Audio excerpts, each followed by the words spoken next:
Hey, sports fans, Coach Nick here, and welcome to the B-Ball Breakdown live show. First one in the offseason of 2023. Certainly a lot to talk about as we approach the draft in a couple days, and a huge blockbuster trade that just happened over the weekend. As always, I am joined by Andrew Combo Salop to discuss all of that. Hope we all are all here ready to go in the chat on a nice Monday evening. So, Combo, what's going on, my man? That trade was a blockbuster, huh? Kind of crazy. I feel like for the Wizards, like I didn't like it for them, and I didn't really like it for the Suns as well, because the Suns didn't have to give up much, and the Wizards didn't get much. And the first thing I thought about in this trade was just like the redundancy of skill sets with those three players. I think we've seen that before on Kevin Durant teams, but not to this degree. Wait, so what other Kevin Durant teams have we seen redundancy like this? James Harden, Kyrie, I mean, they were all scorers, right? Last year, there was a little bit redundancy in the mid-range with Devin Booker, Kevin Durant, and Chris Paul. There was redundancy for different reasons, but I think, with the Warriors, there wasn't any redundancy, I don't feel. Like, I felt like they all had their unique skill sets. But this is just like, a lot of on-ball scoring for one team. But obviously, crazy talents, right? So maybe you could defy the odds with just how talented they are.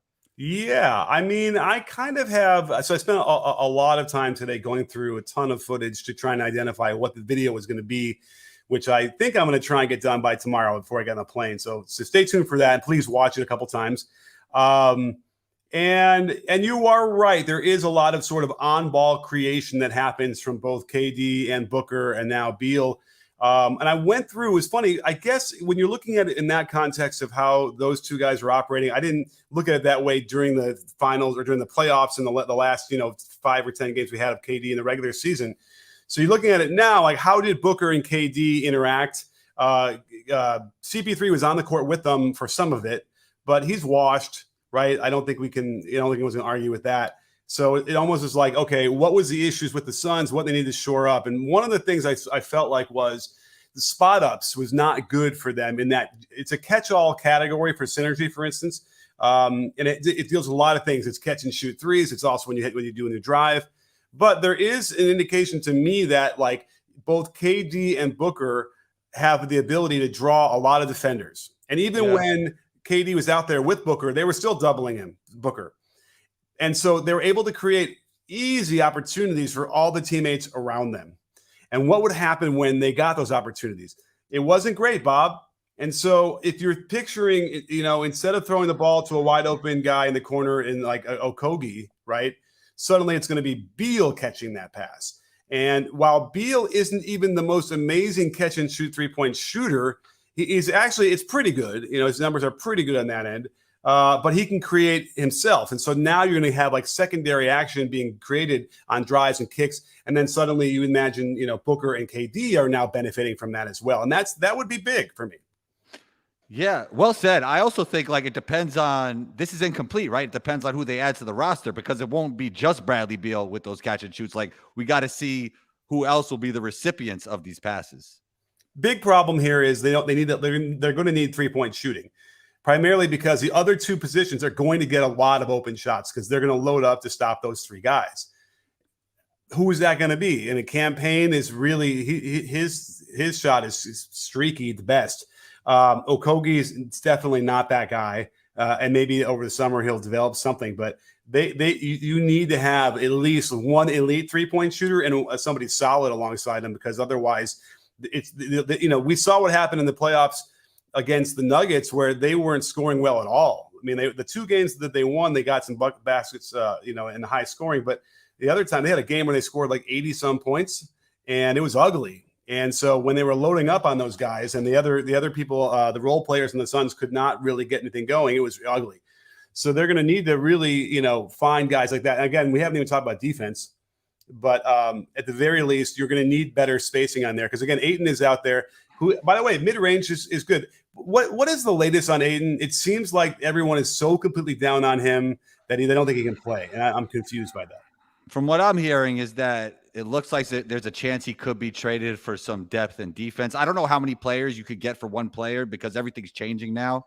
But I think that's the way they might go because I don't think he's going to be happy with his role there. And that's another thing. Will Bradley Beal be happy with his role there? That's a whole other question because he's so used to having the basketball, but I'm sure he knows what he's getting himself into. Yeah, well, we'll talk about that right now because that's an interesting consideration as well. And don't forget, if you have a question out there and you want to have it answered, Super Chat's the way to go on YouTube. We put it up on the screen. We give you some love. It really helps us keep the show going. So, if you're out there on YouTube, definitely hit us up on a Super Chat and we'll answer your questions. But the thing with Beal was I was talking to him, I think, 2 seasons ago during the summer, and it really felt like he was ready to go then. And like he was expecting a trade. He was going to get off the Wizards. It's going to be a whole new thing. So I think he's had a couple seasons now in that sort of mindset where he's now ready to to be part of a good team and blend in as much as he can. I believe that. I think that he's got that kind of mentality and personality where he can be that guy. And I've known him for a while. I've interacted with him, sporadically, over the years. That's my take on just seeing him work out and seeing around him. He seems like the kind of guy that has that sense of I want to blend in. I know how to do that.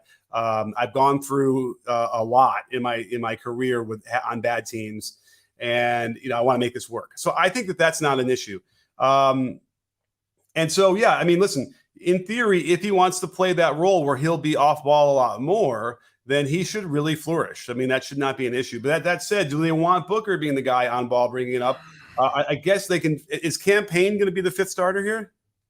I don't know. Nobody knows. There's only 5 guys signed, so nobody knows. But Payne is one of them, right? Yeah, Payne is one of them. My question to you is, do you feel like he'll blend in almost in a way and he's a different player than these guys, but do you think he could be a superstar in his role like Aaron Gordon or Andrew Wiggins, like a really talented player being a part of a championship team? Do you see that for him? Yeah, right. Can he be that guy? Or was he always just filling up the box score on right? Because when he averaged 30, he was very high usage. I think he was top 5 usage in the league. Yeah, I mean, I think he could. I think that there is a version of the Matrix where that happens, right? He can really plug in different holes and be that guy and just sort of thrive off of the other two. I think KD coming in late too, he didn't do a lot of pick and rolls out there with them. He was more ISO and just sort of playing off of guys. So they really didn't have a chance to kind of figure out how that's all going to work together, which is important. So a lot of what we saw, I feel like, gets thrown out the window. Another reason why it does we can ignore some of it is that they have a new coach. And I tweeted it out earlier today. If you didn't see it, I tweeted out the Frank Vogel team's the offensive rating rank of his teams throughout his whole career from Indiana to Orlando to LA. It's not good. He's almost never had in anything above 20th ranked in offensive rating.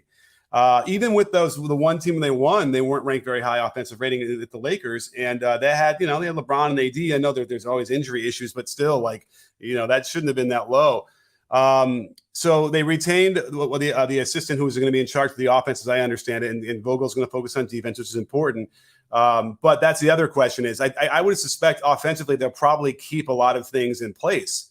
You know what I mean? That will we know what Booker does well coming off some screens, although they kind of adjusted that too, going through his actions. They don't do the same things they had been doing the years before with him.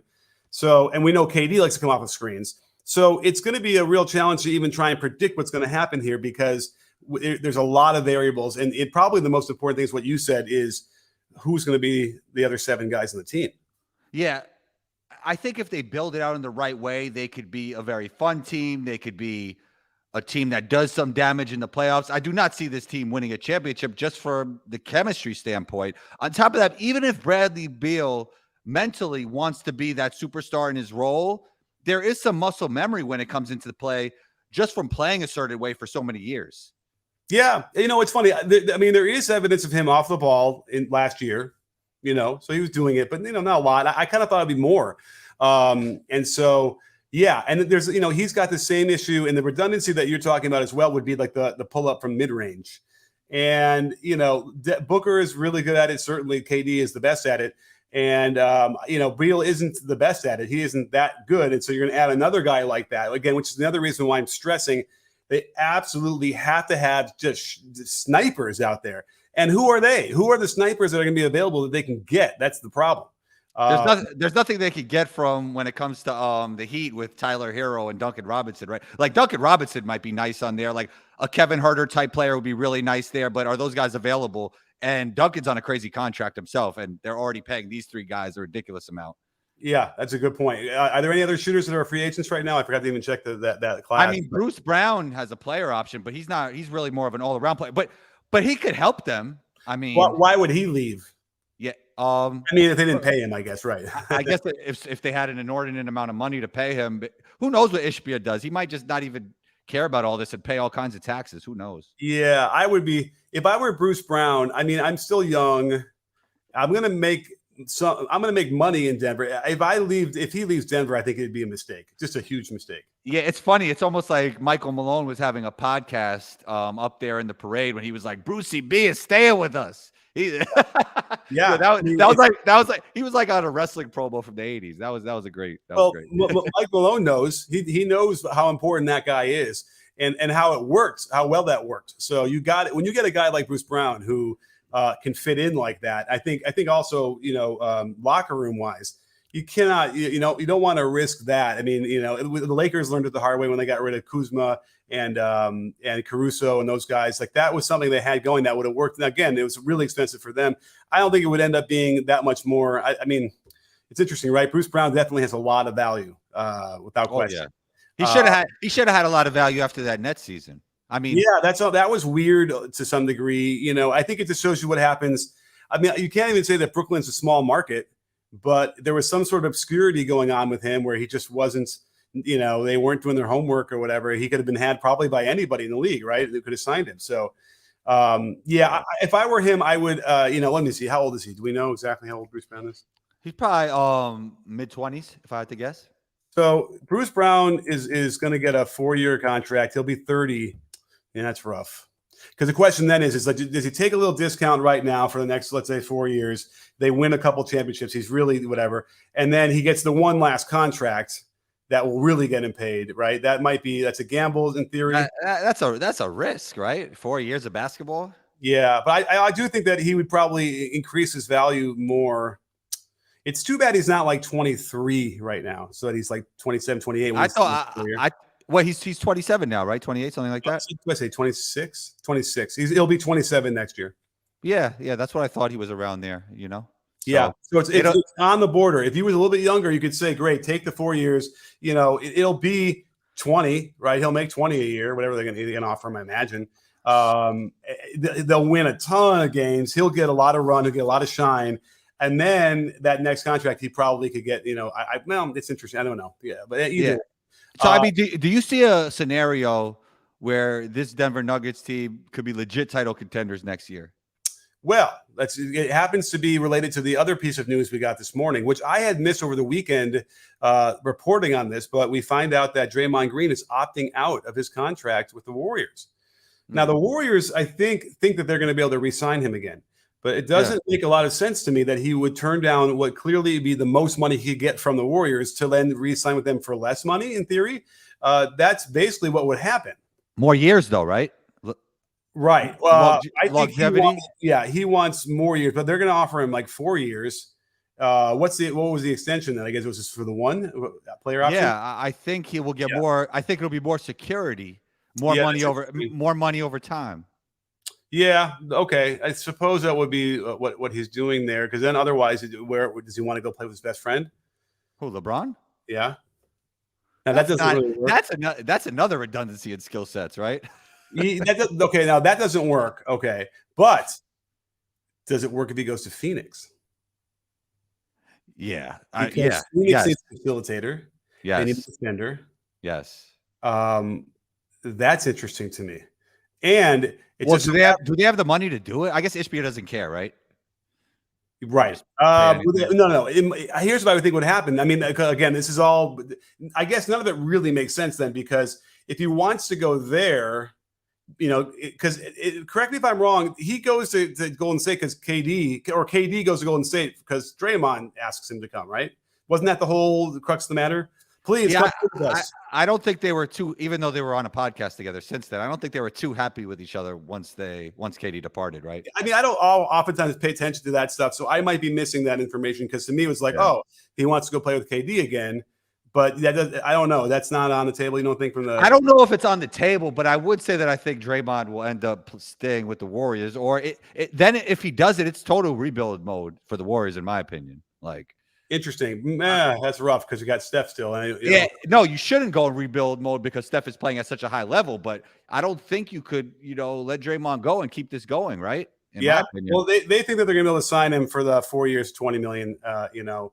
And maybe that's what they do. Because I guess the Phoenix Suns thing was he'd take a big break to go play with them because they're so great, and he would make them even greater. Does that give them that much more of a chance than the Warriors to win it? I don't know. I think good like with the Warriors. It just depends on how those young players step up or with what kind of trade they make for some of those young players. Well, the trade probably should have been Beal for Poole and Kuminga. I mean, I said that out there on Twitter earlier today too, and I always forget about how the salaries need to match. And I suppose somebody got back to me saying like, yeah, you'd have to also do like Pat Baldwin and it wasn't Moody. It was somebody like it was like 4 players. A lot of players to get the match. Honestly, I would try and keep Moody in any trade package. I think. Moody might not have been a part of that, but it would have been Poole and Kuminga and somebody and Baldwin, who I think Baldwin could be good too. And he doesn't make a lot, but it's enough just to kind of get it close enough where the numbers could work. Because in my mind, Beal probably helps the Warriors a lot. I mean, compared to Poole, I would probably much rather have Beal in that role than Poole. Oh yeah. I mean, Beal's just a better player, and he's less. There's less variables. He's less chaotic. He's more steady. Absolutely. So that would have been an interesting, upgrade for them. So we'll see how all this plays out. I mean, you're right. The Draymond, he can't go anywhere. I mean, I guess he could, but it's hard to imagine that he would do anything else besides, maybe get a few more years. And the Warriors are willing to do that, right? They could have been like ultimatum saying, listen, take your player option or that's it. But they're willing. So we'll find out, who's going to take it. It would be a little weird to just have Steve Kerr on your pod and then just like leave the team. Oh, was he just on the pod? Yeah, is that right? I saw a clip. Was he on Draymond's pod? Okay. Yeah. Would there be anything more NBA than that happening? Like, I don't know. That's pretty funny. Anyhow, that's that. So, but I was musing. They need the Suns need like Campaign. I like Campaign. Listen, I like him. Yeah. But not he's the only guy that played good that last game. He dropped like 30. I don't like him as a starter on a good team. No, off the bench. He has heart. I'll tell you that. That guy has heart. But yeah, off the bench, I agree with you. Yeah. He's a guy you want to play like the 21 minutes, spark off the bench, does nicely, can maybe win you a playoff game, come and get hot, but not a guy that's going to start. So like you need somebody else. And I guess that's the position because, right, you have, Ayton at center, Okogie's going to play small forward, whatever these positions are now these days, but Ayton and, Okogie and KD and then Booker. I mean, ideally, yes, you'd have somebody who doesn't need to score a lot. Like the CP3 guy is the sort of guy you'd want, but you'd want him to be, more. Oh, by the way, that's your starter is Beal. But I don't know if that works. I don't know if relying on Booker and then Beal, who have both had taken turns sort of being a sort of lead guard, point guard-y kind of thing, right? They've done that. But that's going to be probably the biggest concern is can they make that work well enough? Yeah. As we talked about, it's an incomplete. And on top of that, I think they could have a fun team that maybe fans want to see. Do I think they will be legit title contenders all of a sudden out of nowhere? No, I don't. Right. I mean, it depends. And again, is this team good enough to lure some really good vets who will take like a big paycheck to play with them like we've seen in the past? Probably not either, right? I don't think that happens as much anyway. So, it's a very strange thing. Although whenever we've seen teams be like this in the past and feel like they can't get anything done, all of a sudden, poof, somebody trades somebody and they actually can make it work. So we'll find out if, oh gosh, who's the GM now in Phoenix? Is it still Champ? Is it Jones? No. Who's the GM? Yeah. From Miami. Yeah. Jones, Champ, whatever they call him. General manager of the Suns. My goodness, this is my James Jones. James Jones. Anyway, we'll see if he can make this happen because so far the trade itself was a pretty good trade for them to give up CP3. Yeah, Yeah, it was CP3, Shamit, some trade swaps, and some second round picks. Yeah, that's pretty good for Beal.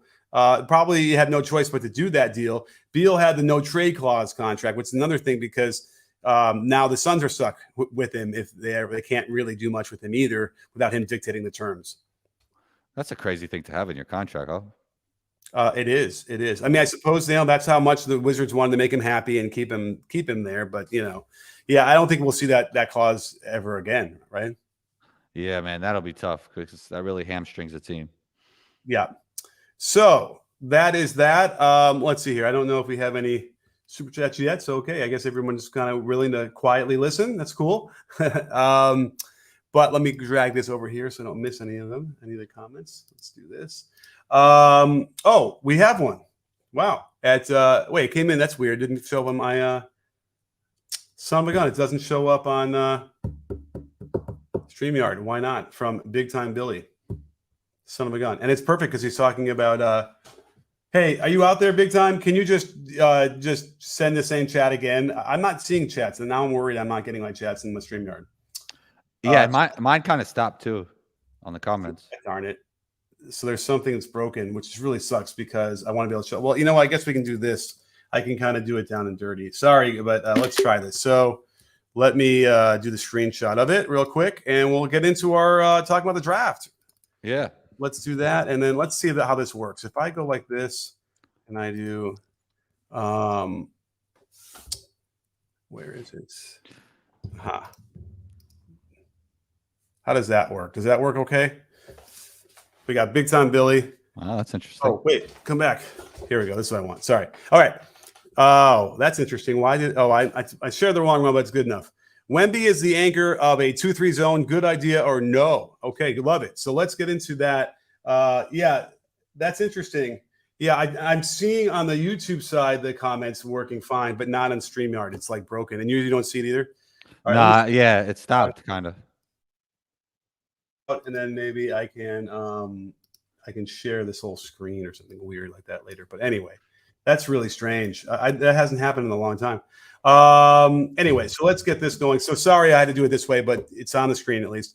All right, let's get to the draft. So let's talk about it. Wemby is an anchor of a 2-3 zone. Good idea or no? I'm down. I like the idea. He's so long, you can keep him around the basket. What do you think? Yeah, I think it's a good idea. What does the 2-3 zone look like in the NBA? Because you can't just park a guy in the middle like you can in college or in EuroLeague. You ever go to a disco? Yeah, that's what you got to do. Yeah. You got that little sidestep thing you got going every 2.9 seconds where they get their both feet out and get back in. It's like the hokey pokey, right? Yeah. So that's what it looks like a lot of the time. And we saw that certainly with the Heat have laid that out, how to properly do that. But what they were actually doing was they'd have Bam on the weak side block and then only step over when he kind of needed to. But it made him late in my mind, rotating over a little bit.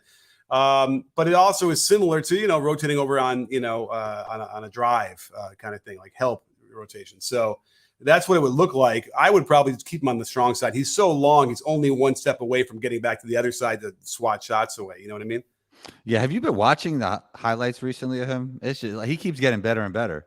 It's kind of crazy. Yeah, and the movement pattern is fantastic too. You know what I mean? Like he is explosive, and his handle is really good. I mean, listen, I keep having to temper as we go down, the years through the years, and the prospects at the top of the draft get younger and whatever, less experience. I have to kind of keep adjusting my evaluations because I see some of these guys going like, these are not NBA players, and but then they're 19 and they played the 1 year in college. So I got to, compared to like Luka, who came in having played multiple years of EuroLeague, right? That's a big difference now in a way that it's tough to evaluate because they are so raw. This guy is really raw. I mean, he's going to fall on the ground. He's going to get knocked down. He's going to get dunked on down low. He really plays like a guard in my mind. They have him coming off of screens. They have him catching handoffs. And if they're going to try and play him at center, I'm concerned about that. I think he'd be a lot better playing honestly, like the 3, because he could give a good small forward a lot of space and then still really challenge a shot without getting beat. You know what I mean? Yeah, I like him guarding a small forward for another reason, that he'll be out on the perimeter and he's really good in transition. Like the way he runs the floor, the way he handles the ball, the way he finishes in transition It's incredible, man. Like his footwork and shiftiness at that size and his ability to finish with either hand, very fluid athlete. Just like his ability as a mover at 7'5" in transition is just phenomenal. Absolutely. Yeah. And by the way, all the guys that we see here in the top of the draft are all like going to be really good in transition, which is a big thing in the NBA as it gets loose and you have room and you can get down the floor and finish. Yeah. But you still only do that, when you're in the game, maybe 15% of the time or so. It could get you a good 6 points a game, right? 4 to 6. I think that's the very high end of anybody who's playing. I can check it while we talk, but okay. Let me ask you this: Do you think he'll be a 20-point scorer his first year? Well, it's interesting because he's going to the Spurs, who already have a couple guys ahead of him who are pretty aggressive offensively, So that's one issue. Another issue is playing time. Are they going to do the Spurs thing where they play him? I hope not. You can't with Wemby. 20, 22 minutes a game. I don't know, but listen, Pop is still there. We can't forget like the last big French guy. Well, and then Tony Parker, for instance, was a guy who they rode him mercilessly for a while to get him to break him into what they wanted him to play. Although, you know what? Let's check that real quick because I bet you he played right off the bat. Let's see what Tony Parker played right off the bat. I know, but you can't compare Tony Parker to Wemby, in my opinion, in terms of prospects. But you're right. He played, he came in and playing almost 30 minutes a game. So that wasn't the thing anyway. Good. Okay. And he was 19 too. You're right. So it's simply the Frenchman and Frenchman. That's all. But the point being that, they're both rookies. They're both young. There is probably a mindset that they have, and they might not have changed in that time. But what I like about Wemby the most might be is that he wants to pass. He's like a willing passer. He actually had a pass in the post in the game, the finals game where they lost, like over his shoulder, no look, and it ended up being a foul on for him. So that the guy got it and laid it in, but it didn't count. But it was like he wants to make he's like not like Jokic, but he looks to make really interesting passes, and I'm very excited about that.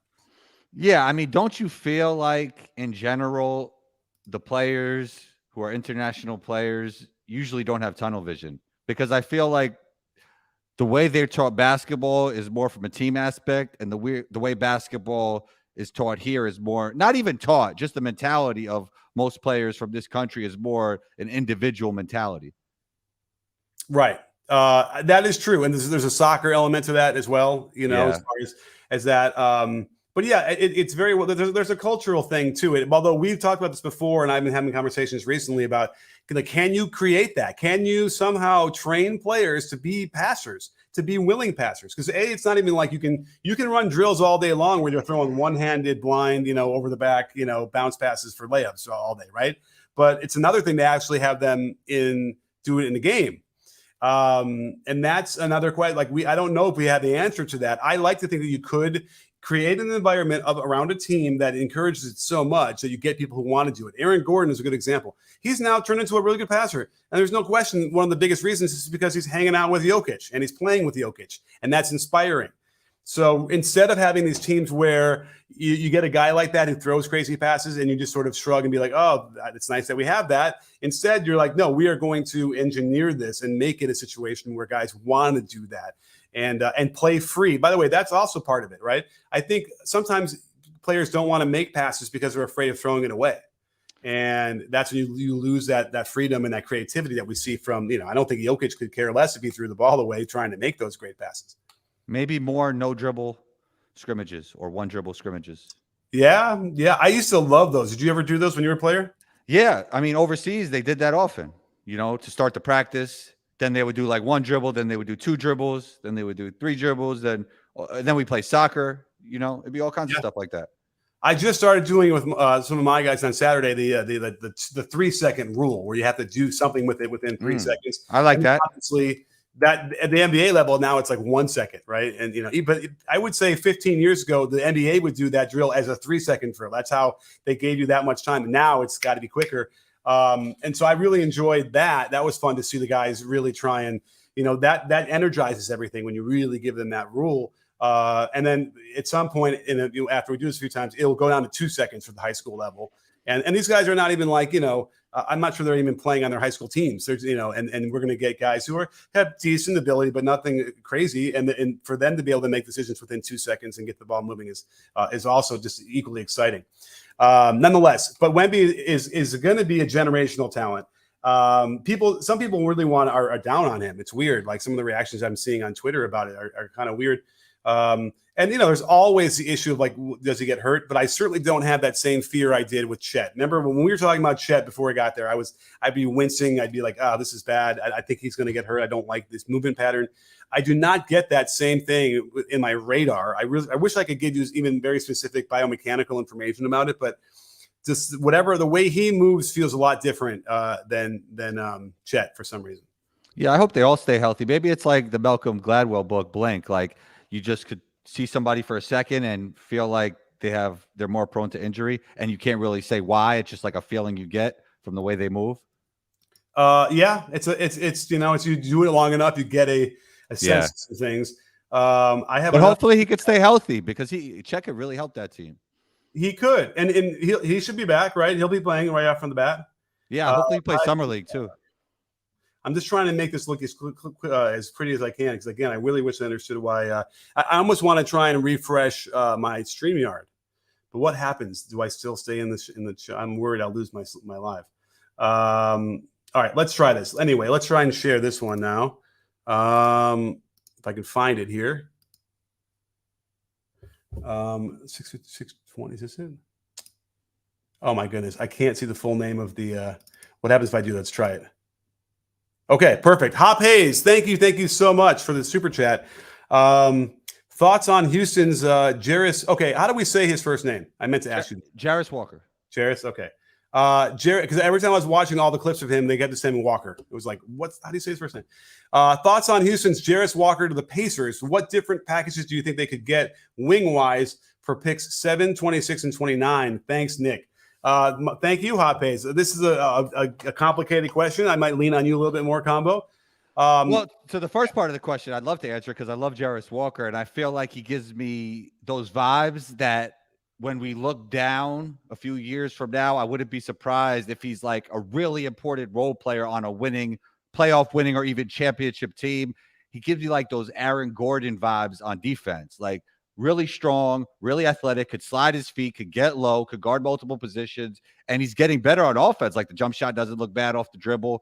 I think he's really dynamic, and I think he's a perfect fit for what the Pacers need when it comes to wing defense. You need to be able to guard some of the best players in the league to be a good playoff team, and he is that. Like, he could guard the wing position really well and other positions as well. So, yeah, I really like his game, and I think he could help the Pacers a lot. In terms of the packages, I could lean on you for that one. I'm not sure. Right. Well, here's my problem. I don't think he's ready. I don't know if his impact's going to be that high to begin with. He's not like that athletic from what I see, at least on the offensive end when I studied that more. So I'm glad that you can fill in some of the defensive stuff because, he's kind of like the Draymond Green kind of body, right? He's big and strong. He's not going to jump over you and jump out the gym. I didn't see that. I mean, he looks a little bit more like a basketball player than Draymond. Yeah, like he's a little bit shaped better like that. Yeah. I think my biggest issue, studying is the jumper. It's what's weird about what the college basketball is going now is that they are more accepting of the 3-point shot now, and more people are being able to shoot it. So, and it's shorter than the NBA line. So I'm kind of curious to see how this is going to translate now that more and more people are shooting it a little bit more freely. What that distance difference is going to mean, because a guy like this, if you notice, he's got a very neutral wrist. So he shoots the jump shot in a similar manner to like, on Memphis from Oregon. What's his name? God damn it. Dylan Brooks. Yeah. I think it's fair to say that some of these guys are more advanced on the offensive side when it comes to the lottery than Jarace. But I do think, if we're talking about fit, and you don't always want to talk about fit when it comes to draft, you want to take the best player available. Like, they have Buddy Hield who could shoot it. They have Miles Turner who could shoot it. They have Tyrese Halliburton that could shoot it. And Jarace Walker has been improving as a shooter and a ball handler. Okay. And on top of that defense he provides at the wing position, I think he can really help them there. But obviously, you always want to try and take best available and not always go with fit when it comes to the NBA draft, especially in the lottery. Right. I mean, and this is the lower lottery too, right? Well, yeah, he's going to get picked down by the 7th, 8th pick, I think, anyway, right? Which is why he's asking. I'm kind of curious. He shot 30. Yeah, so he shot almost 35% from three on, almost three a game. So he got him up. I thought the release was kind of slow. That makes me nervous about shooting from a farther distance. And again, when you don't have a wrist extension before you snap, that is generally not a great recipe for being a consistent long range shooter. So somebody wants to have a problem. Do you feel like he's like a crazy jump out of the gym athlete? Like, because like there's some other guys that we're going to talk about that are really springy, athletic. Yeah, I mean, I do think he's a powerful athlete off too. Not quite Aaron Gordon level, but Right. he's that type. He has like a nice, strong, athletic base, right? He's very strong. He can jump. He can slide his feet. He can run fast. Like he has a balanced athletic profile, in my opinion. All right. I don't see Aaron Gordon ability there. Like, you know how Aaron Gordon is a great all-around athlete. He's like that, but he's not as springy, obviously, off too as Aaron Gordon. Right. Know? Well, I mean, listen, Aaron Gordon did dunks that we had never ever conceived of before. That was like practically levitating in the air. So, I don't see that from him. We'll see. I'm usually pretty good with this stuff, and after I watch 100 or so clips, I can get a real good handle on it. So we'll see. No, like Amen and obviously Scoot are better athletes than him, right? Like those are the top athletes, and even Cam Whitmore. So. Oh, well, Whitmore we're going to talk about because that he's interesting too. But we have another. So as far as packages they can get for the wing wise for picks, it's so tough because it's such a crapshoot, especially when you get to 26 and 29. The value there isn't like I don't think you're going to get a starter. I mean, if you want to put all three of those together, that would be weird. I can't remember the last time we saw a trade for a bunch of picks for a starter, right? I mean, that's not true. We saw like Rudy Gobert, whatever, that kind of thing.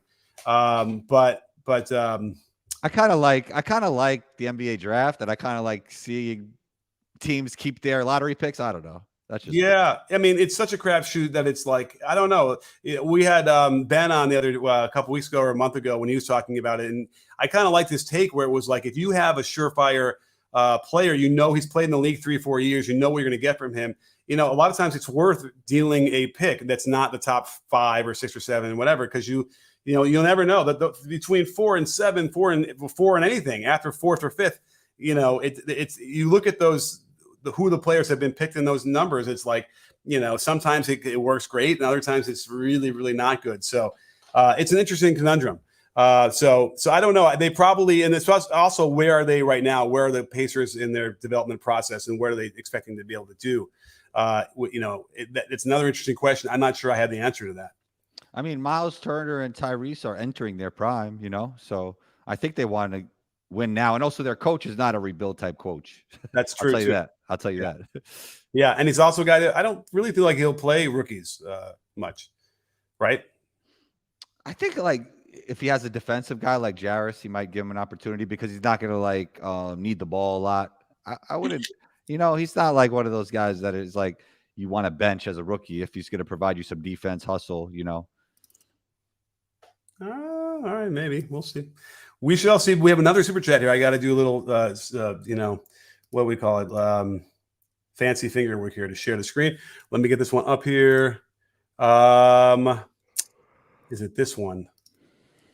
Yes. A pimp named Slickback, who has been a part of the conversation for probably the beginning, if I'm not mistaken. Let me know in the comments. I think, right, we've been talking on questions like this for a long, long time because no one's going to forget that name for a YouTube account.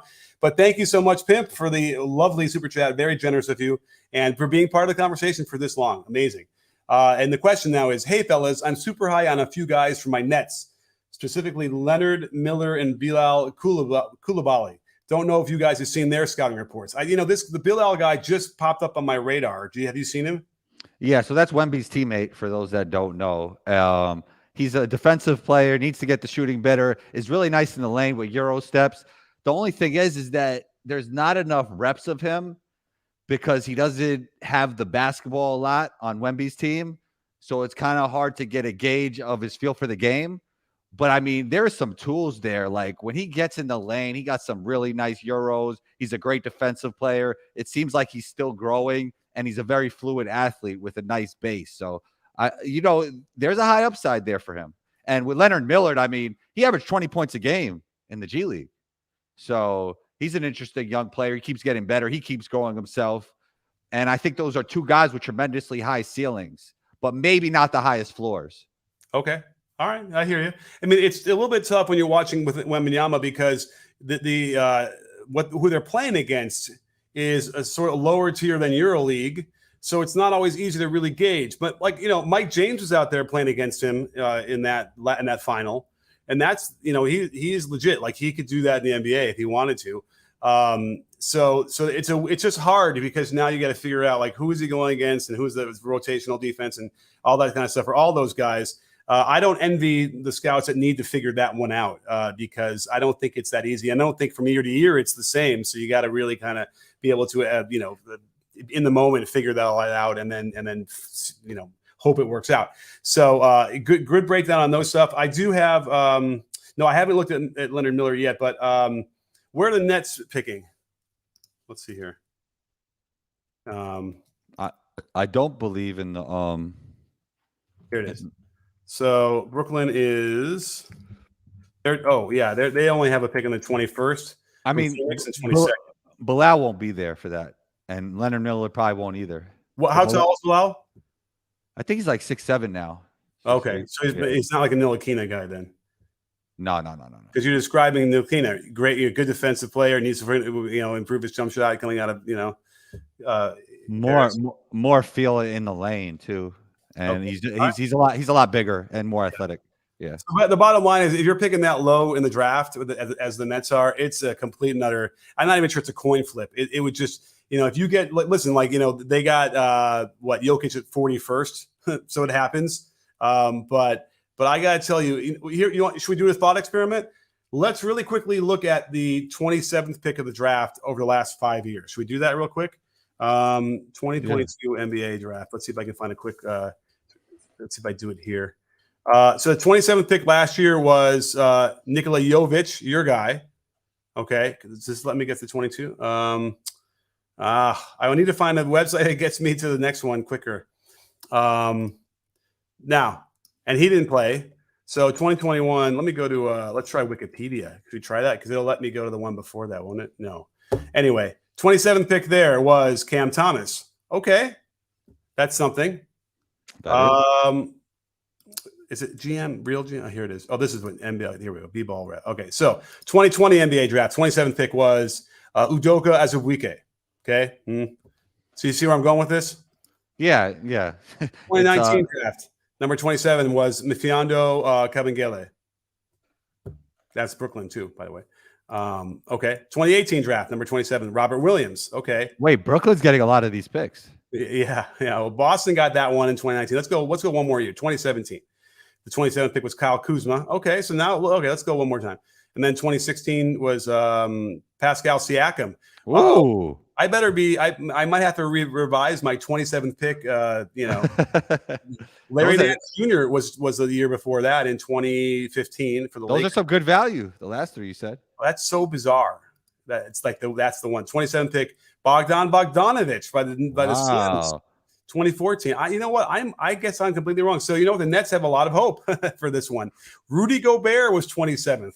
No, this is crazy. In 2013. You know what I mean? It's like this is the kind of thing that who else will study this? A 27th pick in the draft. I can't. Arnett Moultrie was in 2012. But now we're going to get into the 10 years. Like, it's going to be tougher. I think. Jawan Johnson was 27th in 2011. Then 2010, last one we'll do is Jordan Crawford. Oh, okay, Jordan Crawford, not Jamal. So it's hit or miss, but there was a run there in there. Kyle Kuzma and Siakam and those guys and Rudy. Here's some hope. Yeah. I now need to do some more of these screenshots. God darn it. Let's see here. Whoa, that's not good. Hang on. And let me close out the other one so I don't get confused. And let's open this up here. Okay. Oh, this is, I got to redo it because I can't see Bron's name. This is really bad. I really wish we could figure out why they're not letting us see. You know what? Can you answer this while you're looking that up? So when you were talking about Jarace's wrist, were you basically talking about it not being loaded? Yeah, so he brings it up here neutral, and then it pretty much from neutral then just goes like that. You know what I feel like? I feel like Christian Brown's free throw is like that. Oh, is that right? I haven't. He barely shoots them. I haven't even. I can't picture. Yeah, I know. I noticed that in the live show, and I felt like not in the live show, in the finals, and I felt like that could be correctable for him. Just load his wrist. Yeah, you could. That should be correctable, but it's also, guys that do that, I think tend to have gotten to the point where they're so afraid of shooting it like long that they don't know how to calibrate their power, and then that's their way of just sort of pushing it and taking power away. That's not the way you want to do it. And at that rate, when you get to the NBA, it's a little tough, but that should be one you could probably get to. I know I've gotten guys to snap the wrist better all the way through. Some guys will stop it on the way. So that's not as bad. And so the question now is, yes, can you get it back? Now, I don't want you to get it back too early, right? There are shooting coaches that say, jam that wrist back before you on the way to swing the arm up. But really, the best shooters all have late wrist extension, which means it starts to go back on the way up. And it's sort of like we want to dip where you go down then up. Well, the wrist goes back and then forward, and almost that same kind of rhythm. And so I'm all about that. But let's look at Braun, who was our best friend of the breakdown. Thank you so much, Braun, for the very specific super chat. Very interesting. Although maybe it's the Canadian conversion. But thank you. Hey, Coach, thoughts on Amen Thompson's jump shots? So I have some thoughts. I went through him, definitely. Why don't you go first, though, because I'm kind of curious to hear what you think about him. Well, I think Asar is a better shooter, first and foremost. But I would say about a men's jump shot, it kind of goes to the middle of his body, and it goes away from his body as well on the way up. So it's kind of hard to have a repeatable motion when you shoot the basketball like that. He needs better energy transfer. It's just all over the place because I was starting to write some notes about some things that were really bothering me, but then I didn't do it the next time, right? Which is weird. So like on a couple shots, I was seeing him with like a weird left hand kind of flying off the ball and doing something weird, and then it didn't do it later. Then there was some weird trailing of his right arm to the right on the release, but then that didn't happen later on also. He's really young, right? Like, he is. His head was flaring back sometimes. So to me, he's one of these guys who's just not ready for the NBA either, right? Like now that said, here's the thing about getting to this. Yeah, I think I agree with you a little bit. Even though his ceiling is really high, like there's obviously some real potential there. But I think you could be right there. Yeah, how tall is he again? And that's the other thing. Like he's not like 6'10". I think they're like 6'6". Yeah, so that's another thing. If he was like the 6'10", like the Durant kind of thing, I'd be okay. But so as of the last bit of footage we could watch of his, he's not ready at all. That said, when you get into this time of year and you have an agent and you have, they hire, proper trainers, not that they didn't have him where he was before, but there is some jumps you can make over the summer with the right, also going up against other pros in your training. Although, you've seen them as much as I have. A lot of times those training sessions don't really match you guys up and you're not benefiting from that kind of pressure. But he's just not ready. He's really, really raw. He certainly has like the pogo Euro step stuff down where, he big steps and big lateral movement changes, which are good. But, when you're playing against NBA players, a lot of times that's where you get all that kind of leaning on you and you're off balance going off of 1 foot. And it could get ugly pretty quick on some of those that he shoots. So I'm worrying about that. But yeah, so the jump shot to me is all over the place. I wouldn't imagine him being very, very consistent at all this year going into it, right? Would you want to push back on that? No, I think you're right about that. The thing that is so intriguing about him is just the athleticism. He's probably the best athlete in this draft. He's like a top 1% of the 1% when it comes to athleticism. And the pressure he puts on the rim is just ridiculous. Obviously, the OTE level is not the same level as college basketball. It's obviously not the same level as the G League, and it's not the same level as like what Wemby is playing. But when you just look at him in terms of athleticism, it's phenomenal. And on top of that, he has very nice vision. And he's a very good passer. And I think that's where all the intrigue is. Can he be this guy with the basketball in his hands that could create all this stuff? Like he got the cross-court passes. He could find guys, on lobs. And then you couple that with the athleticism. It's a very intriguing prospect with a high ceiling, but he definitely needs to shoot the basketball better. And also just inconsistent on his rhythm, the arms swing up and the legs, all that stuff. It's just, he's just young. That was really what I was gathering. And just to kind of the brief knowledge I have of where he's playing now is they started basically not like a G League Ignite, but like another alternative to. They're younger. They're younger. It's younger than the G League Ignite, actually. They're 16-year-olds in it. Yeah. Right. So he went as a senior in high school. And so instead of going senior, he went there. He played 2 years. And then that's the other issue is that, the competition there is not as good as you play against the top D1 schools. So that's really hard to see. So I really was scratching my head. I can't quite figure out what his deal is and where he fits in. And if this kind of thing starts becoming more prevalent, it's going to be really hard because imagine that there's other prospects that look like him and play like him, and they're playing against other competition like that. Then I don't know. Well, I guess he'll be the test case, and we'll find out really quickly whether we can use that as a baseline. So, but either way, he's not ready. I don't think he'll make an impact for a little bit. Let's get to our next super chat here. Let me close this one so I can find the next one. Actually, let me open the next one. Here it is. Let's see here. Okay, we're going to get right back to the NBA for our question. This is cool. The question now is from The Age of Brevity, friend of the breakdown. Thank you so much from Canada. He wants to know, what do you think of the Nurse hire in Philly? Well, what do you think, Combo? I'd love to hear your thoughts on this because it is a coaching question. I think Coach Nurse is a great coach. Yeah, I really do. Yeah, but go ahead. Yeah, I mean, it's funny. I think so. Let's see. Having a little bit of insider knowledge about what was happening in this past year and the culture, they needed something different than that's for sure. They needed to change.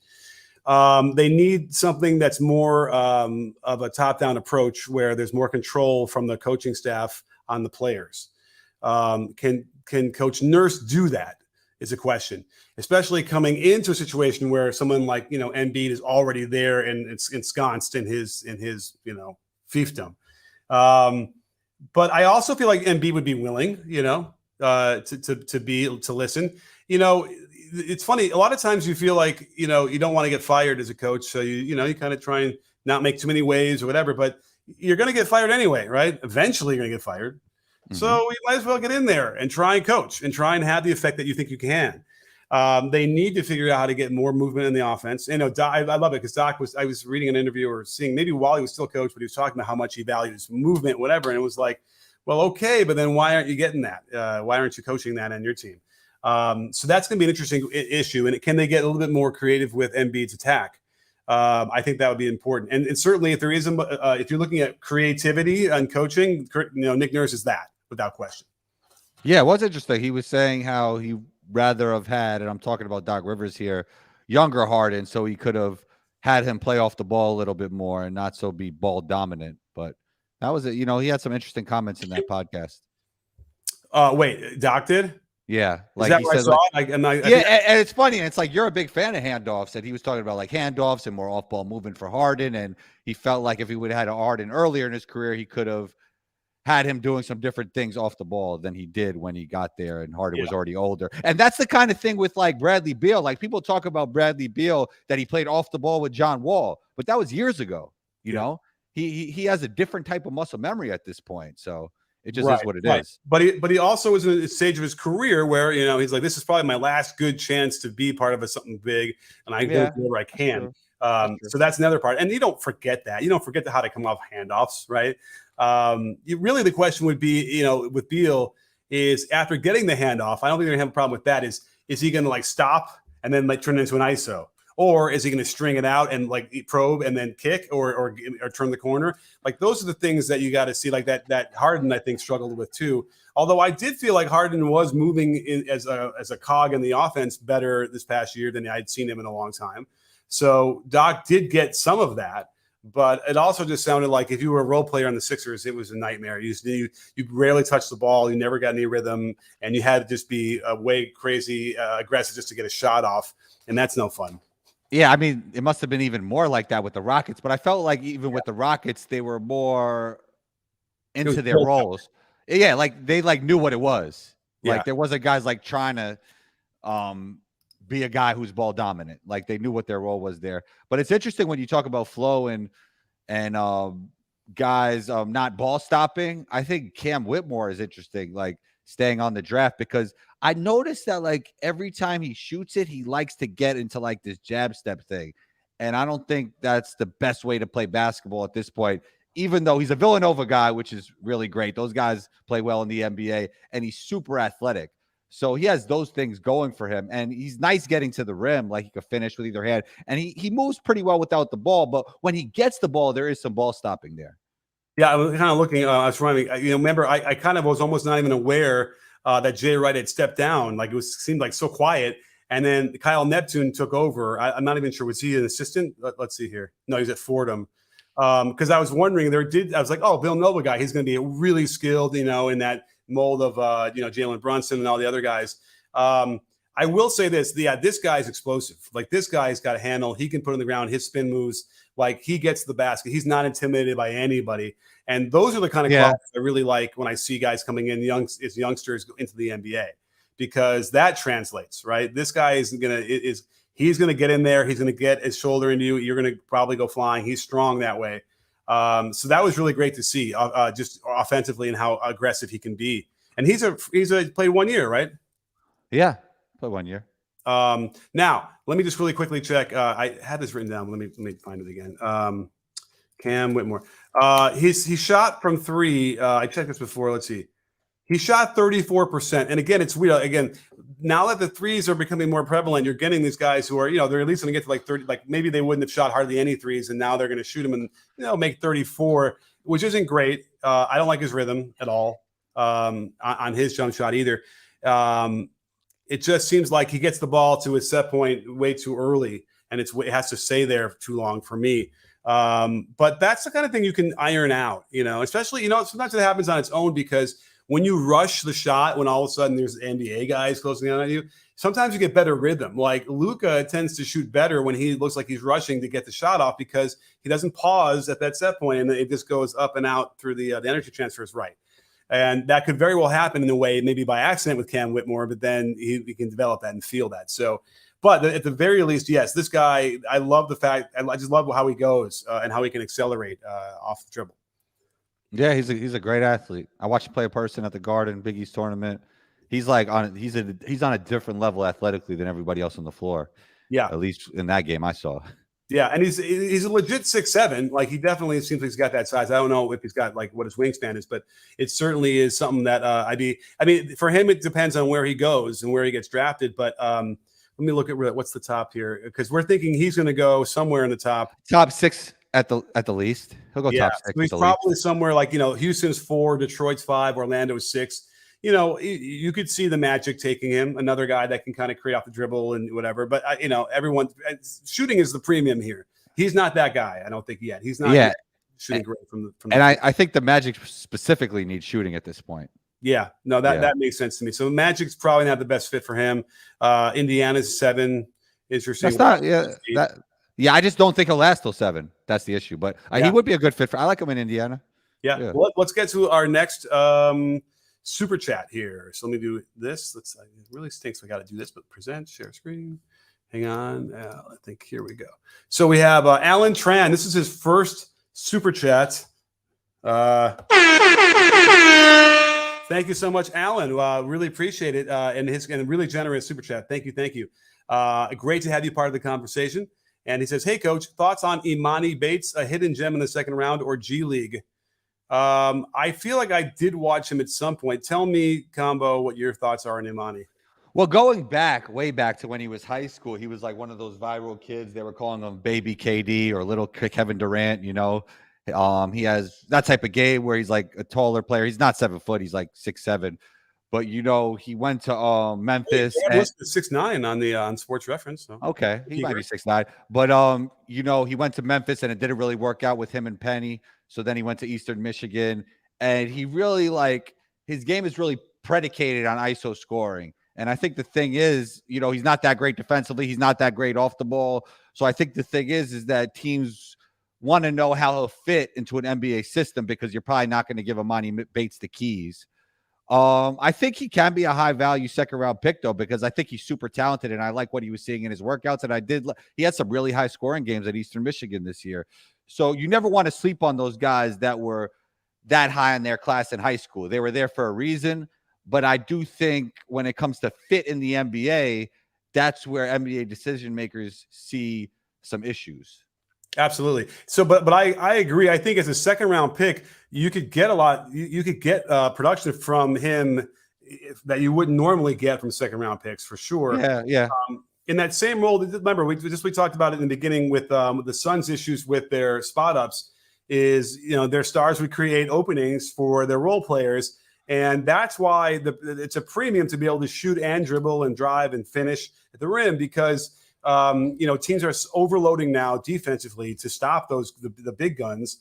And there's a lot of opportunities now for those guys, to be catching the ball with space. And we still have guys out there that don't do that well with that. And that's not, I think that's going to change. I would say within 5 years, you simply aren't. It's by the development process that we're going through, coaching wise, you're not going to have guys who are really one dimensional, right? It's not fun. I was working with a kid who's going into 9th grade and he's a 6'3" or 6'2" or 6'3", and they haven't played a big man. He almost never gets to go out to the wing. And I'm like, no, it's really too bad because, you're going to be a guard pretty quick, in high school. So I suspect that we're going to see a lot of those guys who are going to have much more varied games because they realize, it's just more fun. It's just more valuable to do that. To play a very myopic, focused role where all you do is like the catch and shoot, like the Cal Korver stuff.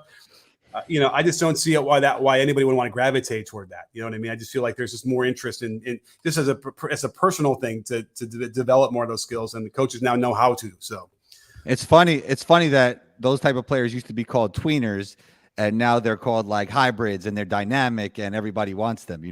Yeah. Now the only problem though is you got to be two-way, right? You got to be able to have the defensive component, and you don't think that he's got that at all? No. All right. I don't. You never know. Like guys who are really athletic and really long have a natural built-in, advantage that if somebody can tap into that and figure it out, then maybe they could. But I hear you. I'm actually somewhat of a believer. Like I think I'm a little bit higher on him than most draft analysts. Like he definitely is talented. Like he could get his shot off, and obviously you see the size and the ability to shoot the basketball off the dribble. He could score, man. That guy could score. Yeah, and there's always there's room for that. As a specific role to come off and get enough scoring out of him where the defense doesn't kill you. And again, if he goes to a team that just doesn't have a lot of pressure to win, that really helps too. So, well, listen, I think we're getting we got past that magic number here for how late it is for you, and then how late we've been going. But this has been great. I'm really glad we can go through it. Although, let me make sure my notes. We talk about everybody. We didn't talk about Brandon Miller. Yeah, one of my favorite prospects in this draft. Let's do Scoot first. So here's my quick overview of my notes. He likes to hop into his shot, which for me is I love it. I love to see it. It's like I almost don't see it anymore. I was a really big hop guy for a long time and really just, focused on that and really made everybody learn that. And I feel like we've gotten away from that a little bit. I don't know if I see it as much as I used to, but I love that he does that. He's not, he doesn't shoot up, he's not an elite shooter, right? As far as I could tell. But I like that, the built-in rhythm you get on the hop is important. And it was good to see both off the dribble and on the catch. Yeah, man. I mean, he's just a crazy athlete. He might not be like Derrick Rose or John Wall, but he's not too far off. And, he has great vision. He's improving as a shooter. He competes on defense. And he's just like a crazy athlete in transition, just top-end speed. And, he could score the basketball with either hand, finishes nicely in the lane. So he's going to be he has a chance to be like the other generational guy outside of Wemby. And I think in a lot of NBA drafts, he would have been drafted number 1, but it's just Wemby's draft. One guy that came to mind when I was watching him is Fultz a little bit. Okay. He's more athletic, but I could see it. And a little bit small and a little bit smaller, but I could see it. Okay. Yeah. I mean, he's got even more definition, like his shoulders and stuff. Scoot does, but there's an aggressiveness there, right? And shot creation that reminded me. And we've all forgotten probably why Markelle Fultz was drafted number 1. But when he was in college, he was like this. He played like that. It reminded me of him. And a couple other things. Willing passer. Great to see. He's a willing passer, but he doesn't really read the defense very well. and I thought he got into some bad situations where he just doesn't process what's going on. And that's more experience than anything. But so I would expect to see a lot of rookie turnovers all year long. And by fire, he will get stealed and get better at that. But I think in the beginning, you're going to see a lot of that. He does have that stupid jaw thing where he tries to dunk on everybody and he's flying all over the place and he's landing hard. I'm sure you've seen that, right? Like that. I didn't have to watch very many clips to see him a couple times. Like, are you crazy, man? You're going to break your neck doing some of this stuff. Yeah, I mean, I don't think everybody keeps doing it like Ja, though. So maybe he'll learn. I hope so. If you want to shift to Brandon Miller, I mean, I've been high on this guy since he was like in the 16s and 20 area in a lot of mocks. Like I felt like he should have been a lot higher than that back then. And I was saying early that I felt like he should be the number 2 pick, outside of Wemby, even before March Madness, because he's 6'9", he's a 3-level scorer, he's a good athlete, he's an underrated passer. And I don't really see where you could go wrong because you need guys around that size in the NBA.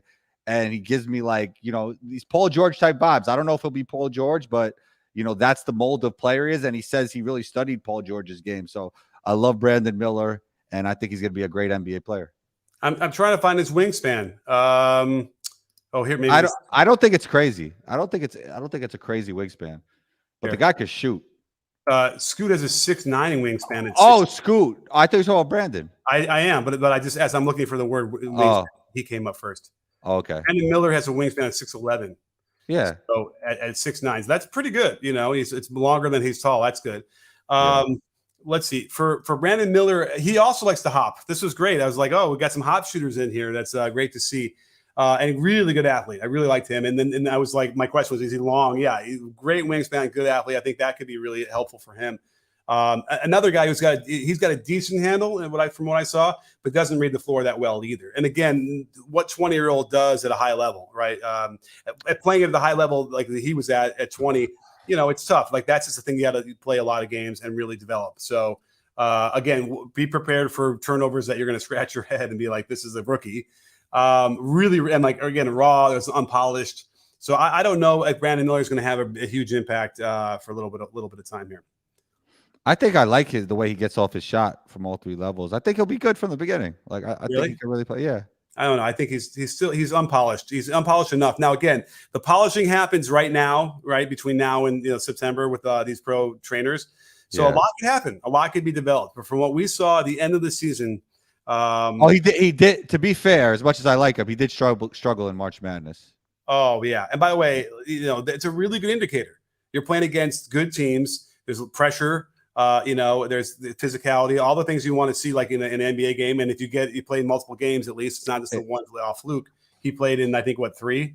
But March Madness is crazy though, man. That's not NBA basketball. It's funny, right? Because if the guy goes off and goes crazy, and then they draft him and he ends up never being that great, like that's dumb. But there is things to be gleaned, I think, and that part of that would be decision making and court awareness, the things that I was watching for. And then, the athletic ability too.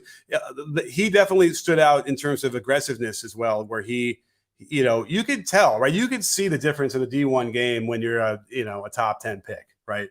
I mean, if you don't, we got a problem. And I'm a little bit worried about this draft. I don't know, aside from Wemby, I don't really know how strong this draft really is. What's the overall take on this draft? Do people think it's a strong one? I think they like the first 5 picks, but then it's like a mixed bag after that, first 6. Yeah. I feel that way, maybe even, after the 4th pick or the 3rd pick right now. I think a lot of people are a lot higher on like the Thompson twins than you are. So they put them in that mix, Yeah, they're not. I don't think they're ready, but we'll see. Ahmed was like number 3 for a while, Yeah. Yeah. Oh, really? Yeah. Well, hey, God bless him.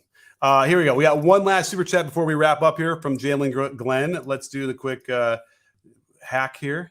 All right, Jalen, Glenn, thank you so much for the super chat. Really, really appreciate it. His question is, who would you rather have, Chet or who would I rather have, Chet or Wemby? It's Wemby anyway, independent of the injury issue that makes me really worried about Chet. But what do you think? Wemby, definitely. Yeah. And by the way, again, you're right. Chet is very skilled, and he could have a really good career. I just worry. Have you seen him recently? No. Did he gain some weight? No, I don't know. I feel like he hasn't popped up. I haven't seen anything. Maybe they've gotten smart. They don't want to show any of his development or anything like that. But I would like to see what Chet looks like right now. It's been a while since I've seen any footage of him. Yeah, yeah. I mean, he could definitely. He actually like fits a need for that team. Like they need some more rim protection. They need a big who could stretch it. So, he's going to help them a lot. He's going to help them. Yeah. Well, the bottom line is for Wemby, I really hope they let him play like a guard. If they throw him out there and he's got to guard centers in the post and they get, they back him down, whatever. I think he'd be much better playing against the 4 or the 3, and then he can come over and help. I agree with you because people were saying like CP3 should do the OKC thing again and go to the Spurs. I'm like, no, man, no. Yeah, I don't know. No, I mean, I want Wemby to be like, I want him to have like that Press Maravich, that LeVar Ball type coach. Just let him play. You know what I mean? Let him use his creativity. Yeah. Yeah, he's got to be able to get a lot of perimeter touches to develop that, because that's the advantage, right? That's the real advantage you're going to have with him. In that same way, like that Cat was an advantage playing the 5 for him, and then they get real Gobert, and all of a sudden they don't have that same advantage they did, and now they're in flux and sort of they stall their development. So we'll see. Well, this will be the last test of Pop to find out, where he stands in the pantheon of coaching. I think this is going to be a really good. All he has to do is let the guy play and give him reps. Right. That's that too. All right. Well, Combo, thanks so much for being here and breaking this down for us. This is great. Yes, sir. Always great talking basketball with you. For sure. Well, listen to Combo's Court wherever you listen to podcasts. That's right. At least listen to his podcast. If I don't remember to post mine, you can always hear his. And by the way, are you posting this on yours? Is that what we're doing? I would post this one. Like I don't do every live show, but I do most of them on my pod. Okay. All right. Yeah. Well, we'll have to figure that out on too, because maybe I have to have exclusive rights to my own podcast. I don't know, and post them. So I don't know. We'll talk about it behind closed doors. I was just thinking about that though. It's like, in theory, shouldn't I be posting my podcast to my channel? So you say you don't want me posting our pods on mine? Well, the full one, maybe not, because I need to have. I don't know. We'll figure it out. And by the way, again, the reason why is I always either I forget or I just haven't been posting them. It hasn't been a thing, so I got to decide if I want to make it a thing or not, because maybe I don't know. People want to hear these. I don't know, or maybe it doesn't matter. I don't know. Anyway, awesome stuff. Maybe we'll just cut this part out of the show. What do you say? Who wouldn't want to hear us, Coach Nick? Come on. Yeah, who wants to hear us talking about the machinations of where we post our pods? But nonetheless, awesome stuff. Thank you guys out there. Big time. Hop Hayes, Pimp named Slickback, Braun, The Age of Brevity, Alan Tran, and Jalen Glenn for those super chats. Combo for you being here, everyone else for being part of the conversation. And don't forget, sports fans, at People Breakdown, we're not a channel, we're a conversation. You in? Are you in, Combo? Yes, sir.